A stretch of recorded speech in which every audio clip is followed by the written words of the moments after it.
Is on. We are doing it. Let's do this. Get excited. All right. So pumped, so pumped, so pumped. Welcome to Swim Out of the Box. Why, thank you. I think last time, episode 18, last podcast, I don't think I introduced the podcast. No, you're terrible at that. I know. Sometimes I just get too excited. I just want to get going into it. Mm-hmm. Welcome to Swim Out of the Box, the exclusive podcast from SwimBox Yay? about mostly swimming. When Dominic talks, it's mostly swimming. When I talk... It's something else. By the way, I'm Lissa Latella, Dominic's lovely wife, and co-owner and co-host. Yeah, there you go. I apologize, by the way. We're awful at introducing ourselves. Like, legitimately, it's terrible. We're working It's on like it. one in every 20,000. Which I would say at every podcast we do, something improves. Yeah. Right? When we first started, setup was terrible. Right? It took forever to set up. It almost was daunting to set up. Mm-hmm. Now, 10 minutes. Bam. Done. Yeah, that's true. Right? Now hopefully the sound quality is improved. I think we figured out majority of the issues that we've had. I think so. And we also have an intro to our podcast now. Not just introducing ourselves, but introducing the podcast, but like actual sound intro, music intro. I should really double as like a beatboxer. 2 podcasts ago, I even did like a voice intro first to introduce the podcast. Guys, we're learning. Things are happening. These are really just examples about how we feel good about ourselves right now. Please continue to listen. My point is now that the podcast is getting, I think, more acceptable. Like people are accepting it's better quality. I would like to ask our very loyal listeners who are probably like 100% our clients to share the podcast, because it doesn't help us if we just talk to an echo chamber. So if you've listened to a podcast in the past that you thought was really helpful or had something that you queued up on and like, oh my God, this sounds great. I need to share this with whoever. Meh. See? Share it. It's so easy on iTunes. It's so easy. I know. It's just the link. You copy You're a little the link, uppity right now? text it to your friends. A little uppity today? Go, hey, gotta listen to this podcast. You guys And think then the your friends will octave be like, of his oh my voice God, is a little high? this podcast is terrible. Why do you listen to it? Probably. Right? So we need people outside Which of is our funny if echo you're chamber. talking negatively about yourself right there that you Exactly. just did. Oh my gosh, you can't write this shit, you guys. You really can't.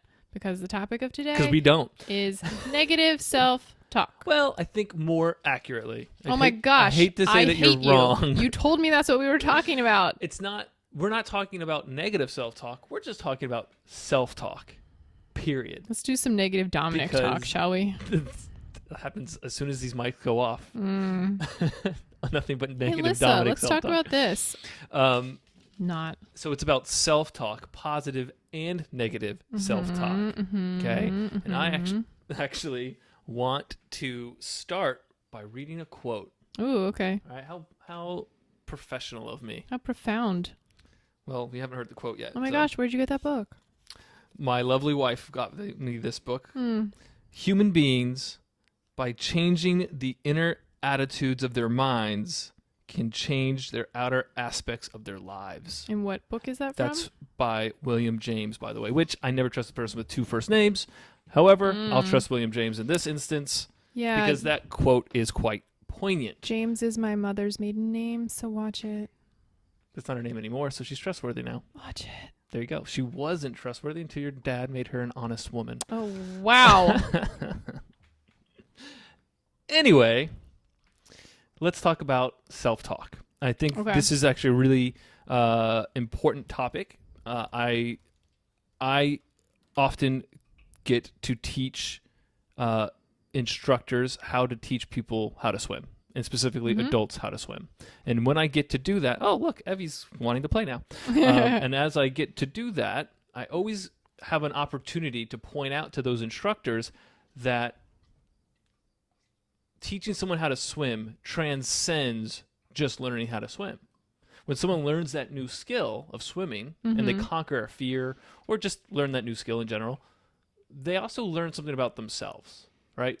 They can start figuring out, oh my God, this fear has been plaguing me for the last 37 years of my life. And now I've just conquered it. I can be unstoppable. I can learn something new that I thought I couldn't learn, or I can do Right. something else, Mm-hmm. right?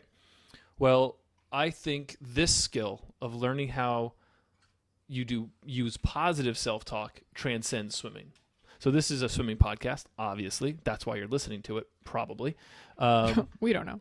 Who knows why you're listening to it. What else are you going to do? But if you learn how to give yourself positive self-talk, Mm-hmm. that transcends just being an athlete of any kind, a swimmer or a triathlete or a runner. It doesn't And matter. by saying the word transcends, you mean like is applicable in like all other parts of your life? It absolutely could be Right. applicable to other aspects of your day-to-day life Mm-hmm. and, in general, your mindset, Right. right?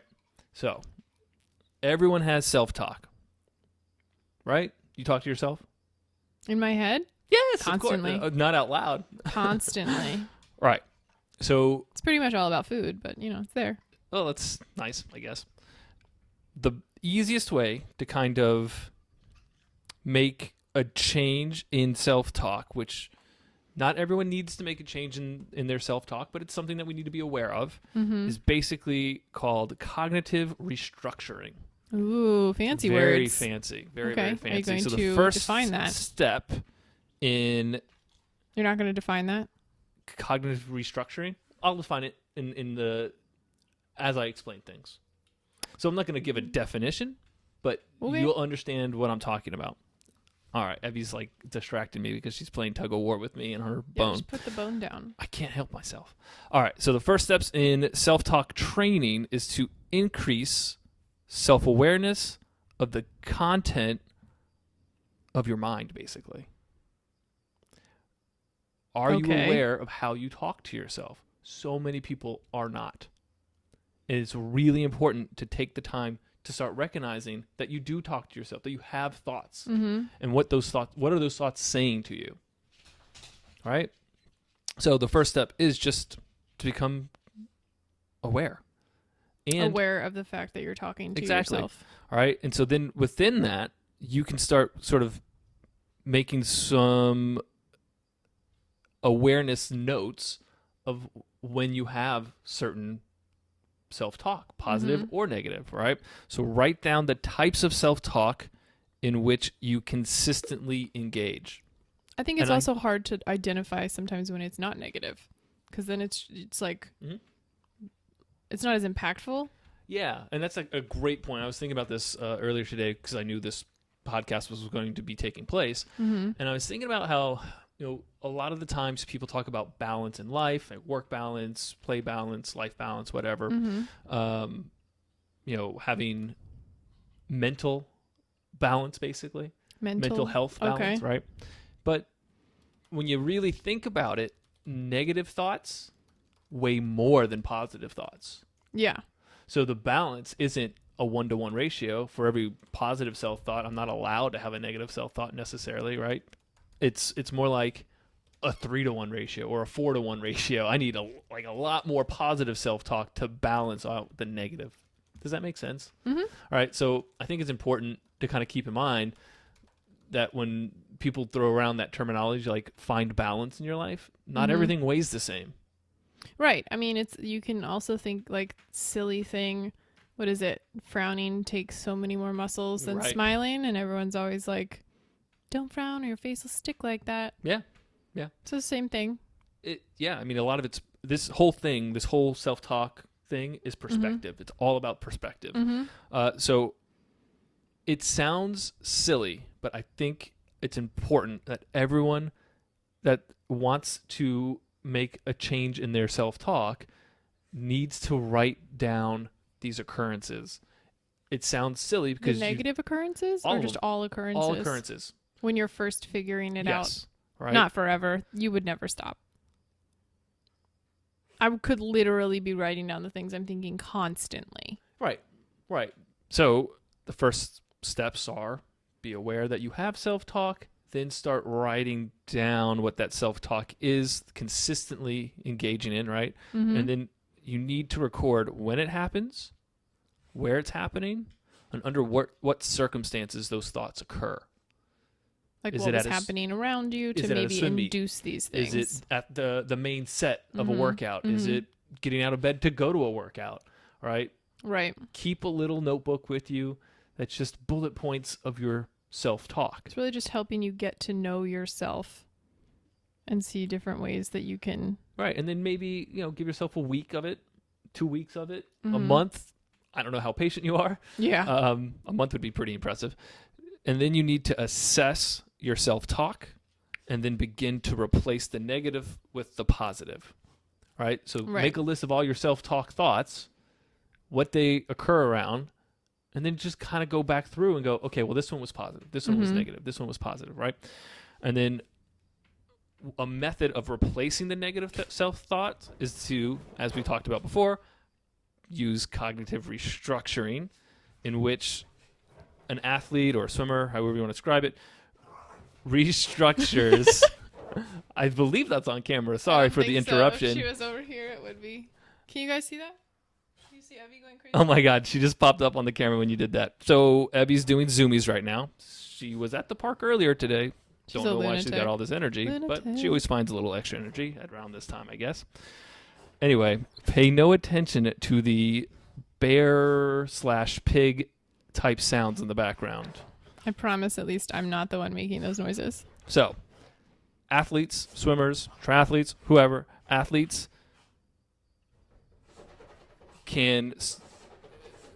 athletes need to kind of restructure the way that they're thinking about things and rationalize the meaning of the thinking process. Stop it. So, for example, here's an example. You ready? Here's an example of negative self-talk. I'm ready. Okay. He is such a better swimmer than I am. Or she. It's an example from my perspective. It was a joke. Right? 2019. Yeah, great. So that's an example of negative self-talk that doesn't always seem negative. Doesn't seem, yeah. All right. That's just also, I think, to take into consideration, since we're talking about all of this, comparing yourself to other people, usually always going to be negative. Yes. Anytime you compare yourself to another person. Even if you think you're doing it in a positive way, it's negative. Yeah. There's no reason to do that. The way that you would replace that thought, instead of saying that person is better than I am or is a better athlete than I am, you can put it about you and say, I have improved significantly over the last, 3 months. And I can compete well. I can do this. I think it's important to add that last part. I can do this. You like to always use the phrase, what is it? You put the money in the bank and then whatever it is. You made the deposits. I've made and now the you're making deposits, the withdrawals. but I need to make the withdrawals. Right. So those are deposits of self-talk, positive self-talk. When you say things, I compete well, or I do X well. I think it's so easy for people to point out their flaws, especially in this time period of self-improvement and how self-improvement is so important. Right. It is important to improve one's self, but you can improve yourself with positive self-talk as opposed to being negative, saying, I need to make an improvement because I suck. Right, because I think that the mindset behind the negative talk, you don't think you're being negative most of the time. You could have good intentions, but saying the things, you don't always necessarily know how it will affect you. And saying anything with a negative connotation is always negative, no matter the way you construct it. There's an easier way to say things that always have a positive spin, and you can still say the same thing. I know when I was a teenager doing high school swim meets, not necessarily. What was that, yesterday? No, that was a really long time ago. When we did high school meets, it's a bit different than USA swimming meets in that it's a lot different. Well, not just the format, but the crowd or the audience is right on top of you. Yeah. They're right there. Yeah. And I can remember very vividly being very anxious about people being able to be so close and watch me. Once you hit the water, you don't think about it. But beforehand, it mattered to me for some reason. Yeah. Right? So my negative self-talk was, oh my God, these people are going to basically judge me. Right?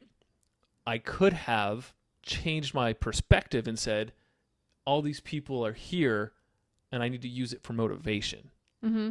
All right. So that's what cognitive restructuring is about. Yeah. Taking that Turning it negative around. aspect or perspective and change it to a positive perspective. Right. And there's no wrong or right way. So it can be sort of gray for people. It's not like a black and white thing. What's positive, what's negative is somewhat black and white. But you can phrase things the way that you want to phrase them. And it's really important that you phrase them the way that you would really speak. To like another person. Yeah, or to yourself, in that you don't want to try to mimic a positive phrase that you won't believe. You mean like something you've read or something that you've heard someone else has said? Right. Make it your own. Yeah, make it your more own. Impactful. Yeah, because then you'll believe it when you actually tell it to yourself. Mm-hmm. All right. And I think that's super important to take away from the idea of sort of cognitive restructuring. Mm-hmm. It's also impossible for anyone to be listening to this podcast. I think impossible, not for anyone to be listening to this podcast, but to act the way that I'm about to describe. I think it's impossible for anyone listening to this podcast to take this up without recognizing first the negative consequences of self-talk, of negative self-talk. Understanding why it's necessary to change. Right. I mean, in some respects, the idea of taking the time to recognize that you have self-talk and then writing down the self-talk that you do have should help people recognize negative self-talk never really helps. I always say that failure always helps, right? I've never learned anything without failing. An act of failure helps you learn. So failure isn't a negative. Failure is a positive, and people... How you react to the failure is what determines if it's negative or positive. Exactly. Perspective, right? Mm-hmm. So I think it's important for people not to say, well, I failed, and I can kind of hone in on that failure and go, well, I was negative, right? What led to the failure isn't necessarily negative, but if you, for instance, are doing repeat 50s and you're like, oh my God, I'm on number 15, I've got 5 more to go, I can't finish, and then all your 50s go to shit. Guess what? You did that. Exactly. Right? Yep. So start making notes to yourself, not to yourself, I guess, write them down, about when these things happen so you can actually be motivated to make the change. So it's kind of weird, right? The negative self-talk motivates you to change the negative self-talk. But I think it's very important that you identify it first. Yes, absolutely. If you don't take that step to identify it, this is just in one ear and out the other. You'll never make a change. Yeah. And don't think that you don't have negative self-talk. Everyone does. There's no way you don't. Yeah. And I think when you write these things down, it doesn't need to be some fancy notebook. They do make swimming specific journals or logs for this type of stuff. Get a binder. Get a cute Lisa Frank notebook that everyone likes and pretends they don't like. CVS carries them all. All right, but I think it's very important to maintain a log or a journal of your thoughts and the processes that you've gone through. If you want to make lasting results, you definitely need to take those steps. And just because we're saying all of this doesn't mean that we don't do it. We both have negative self-talk. We're just working to make it better. I do it constantly. I'm way worse at it than Dominic. I think a lot of it also, I have been working on this for a very long time, and this is a skill to be learned. It doesn't happen naturally necessarily. Right. So whenever you're learning something new, it's always important to write down your thoughts about it. So you can literally keep a journal of your self-talk, and then you can kind of write down how it affected you, right? So it's kind of interesting in that way. And I have personally started to sort of do a journal or a log after everything I read. Like books and stuff, articles, that kind of thing? Everything I read, I journal what my thoughts were about what I was reading or what I'm walking away with from what I was reading. Okay. So it stays with me. And if it doesn't stay with me, no big deal. I can go back and read my little 3 to 4 sentences about what that meant Right. to me. Kind of jog your memory. Yeah, I'm all about rereading the things that I wrote. I think it makes a huge impact on improving one's self. So it's important to keep a log. It doesn't need to be something fancy, though. I think that's also really noteworthy, is do it on your phone if you have to. Right. Notes on the iPhone are fantastic now. There's no right or wrong here in how you do it. Yeah. But I think that what we should stay on topic today, since we like to keep these short. Yeah. So is just like becoming mindful of what you're doing. That's the first step into making it better. And I don't know if anyone thinks this doesn't apply to swimming, but I can tell you from personal experience, the phrase that Dominic was saying about the deposits and the bank and the withdrawal, I took that from one of my coaches when I was younger because I would crush practice. Any race pace thing, any simulation of anything of that kind, I would demolish. I would go best times in practice. It was crazy. Those times don't matter. So I would get to meets and I would just shit the bed. And so my coach was always like, did not expect that. You're making all of the deposits, but you're for some reason having trouble making the withdrawal. And like, that was really hard for me because I was putting in all of the work, putting in all of the effort, doing everything that I could. And then I would get to a swim meet and I would just talk myself out of everything. It could be anything would trigger it. And I did that for years. And it's just so hard to figure out a way to personally get over that because everyone is different. And I don't not get over, work through something like that.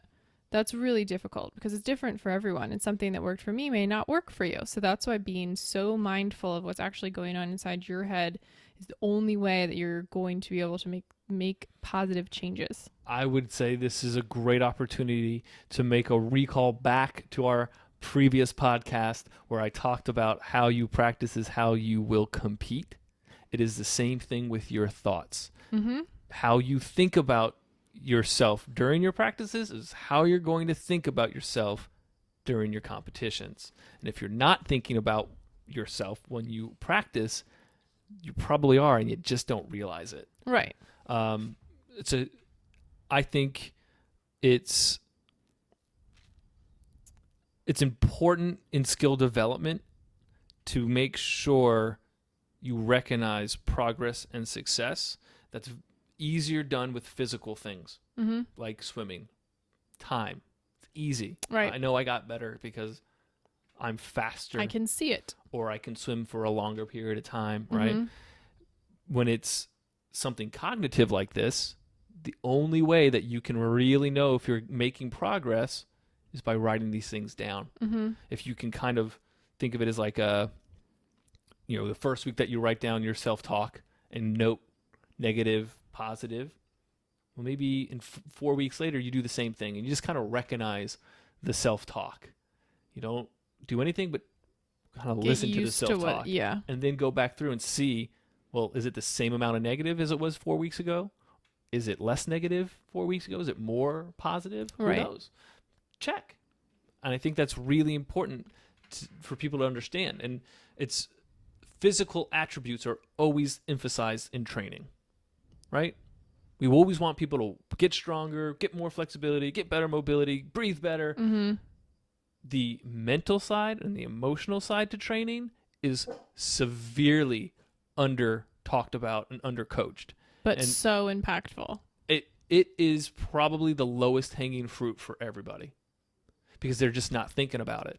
And if they give a little bit of time and a little bit of effort to better mental preparation, they will perform better without having to find an extra time to go to a pool. It's literally like there's a wall.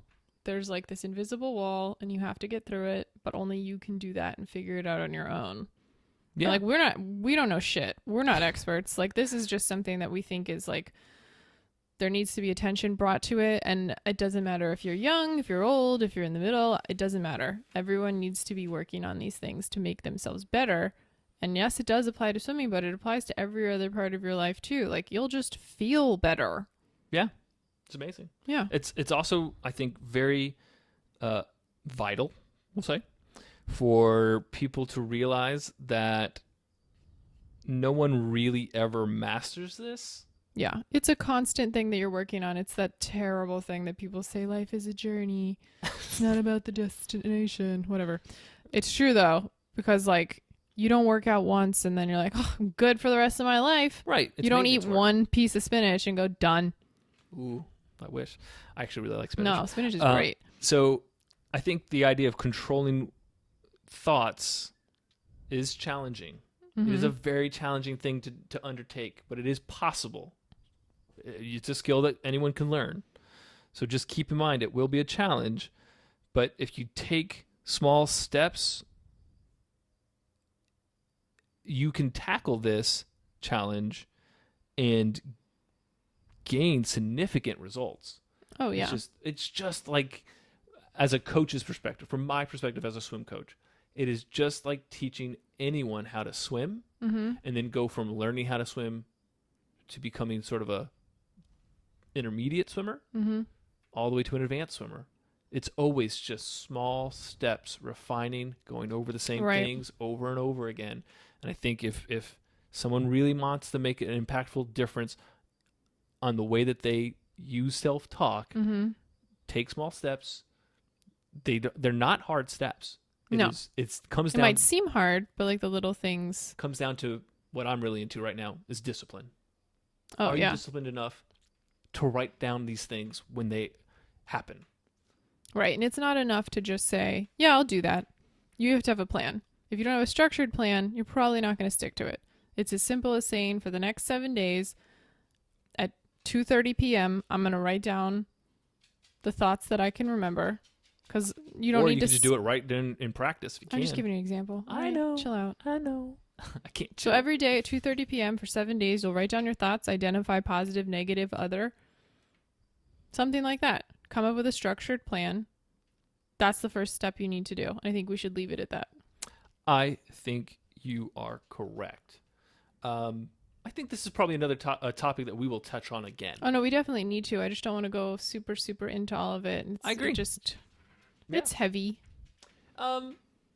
It's, I guess, I don't know. It can be heavy. Yeah, sure. The people who are unaware, I guess, same thing I say about body awareness in the water. You need to have better mental awareness of your thoughts. So I would assume, because I used to be one of these people, when you're not aware of it and then you start to see it, that you actually are one of the people with a lot of negative self-talk, you're like, whatever, I don't care about this, because you're so negative. Yeah. So it's really easy to just shut it off and not pay any attention to it. Yeah. So I would say if you catch yourself doing that, you're one of the people who needs to do this the most. I will say that I get texts from people very frequently, my clients, telling me how disappointed they were in their workouts, or how bad at swimming they are, or how disappointed they are at the results of a swim meet, something to that effect. It's very rare that someone sends me a message about how well they're doing. And there's one person in particular, I won't name her, mystery client, who used to send me texts about how terrible she was at swimming, and now when I get texts from her, it's always positive. It's always, right, and that's awesome. I'm understanding, or I'm feeling this more, right? And I from an external perspective, from my perspective, yeah, she is swimming better. I think a huge part of it is she's shifted her mindset. She believes she can do these things, so therefore she is doing these things. Right. So it's so powerful. Cool. Like, it's really just, your brain is so insanely powerful. Yeah. All right. So let's wrap this up. I want a list of all of your thoughts. Everyone, I want to know everything you're thinking. Send them to me. Just kidding. Send that to Lissa at theswimbox.com. Going back to what we talked about before about sharing the podcast with people, I think one of the special things about SwimBox is the community that we are building around swimming. And this past Sunday, we had sort of a weird thing happen where my client, who was supposed to start at 7 a.m., showed up at 6:30. No. She was there like 6:10. Yeah, probably. And so we love you. And so we got the opportunity to sit at the kitchen table, Lissa, myself, our shadow and soon to be instructor Lavelle and our client Mm-hmm. all had breakfast together, all drank coffee together. And it was just like, Just so nice. the dream is coming true. The dream of having this community is happening. And I want to try to provide that community electronically. That was hard to say. Electronically. You got it. Through the internet, right? So please share the podcast, build a community with us and your friends and whomever else you think this podcast might benefit. If you can't find a way to share a link, email us and I will send you a link to send to somebody. Oof. Or Lissa will. More realistically. It'll be me. It'll be Lissa. Anything you need to share before we go? You're all beautiful and wonderful. You're all snowflakes. You're all snowflakes. All right. So sad that word has such a negative connotation now. Who doesn't like snow? I guess a lot of people, actually. Snowflakes are great. Yeah. And on that note, we're done. Bye. Bye.